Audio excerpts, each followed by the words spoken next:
Les 17 000 ouvriers des chantiers navals Lénine de Gdansk se mettent en grève menée par le futur syndicat Solidarnosc, fondé 15 jours plus tard.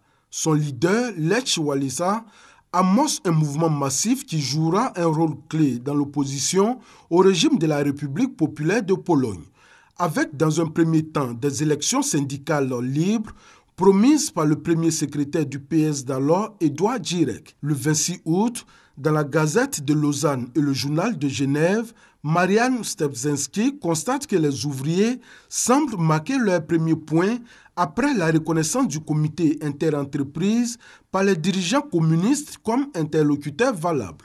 Mais pour l'éditorialiste, dans la délicate partie qui s'est engagée entre les grévistes de la Baltique et les dirigeants de Varsovie, les cartes maîtresses sont pour l'heure injouables.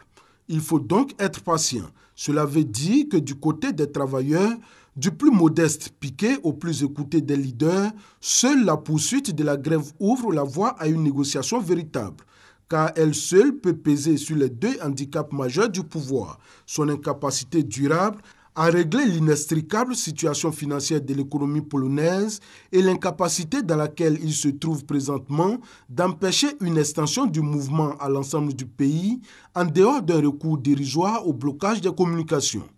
L'espoir, c'est qu'en faisant durer l'arrêt des chantiers, le mouvement des travailleurs accroisse chaque jour davantage les difficultés existantes et futures des responsables politiques, lesquels ne manqueront pas, prévoit à juste titre l'éditorialiste, d'utiliser leurs armes favoris, manœuvres d'intimidation, tracasseries policières et grandes déclarations apaisantes en vue de briser la détermination des grévistes.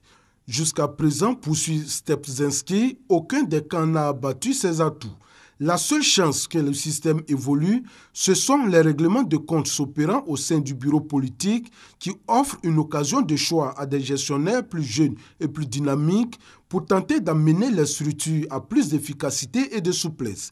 D'ailleurs, sans réforme en profondeur qui poserait le problème de la suivi du régime, l'éditorialiste ne voit pas encore comment un hypothétique nouveau pouvoir à la tête du pays sortirait l'économie polonaise de son désordre.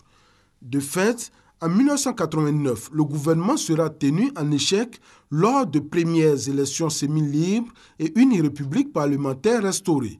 C'était 5 mois avant la chute du mur de Berlin.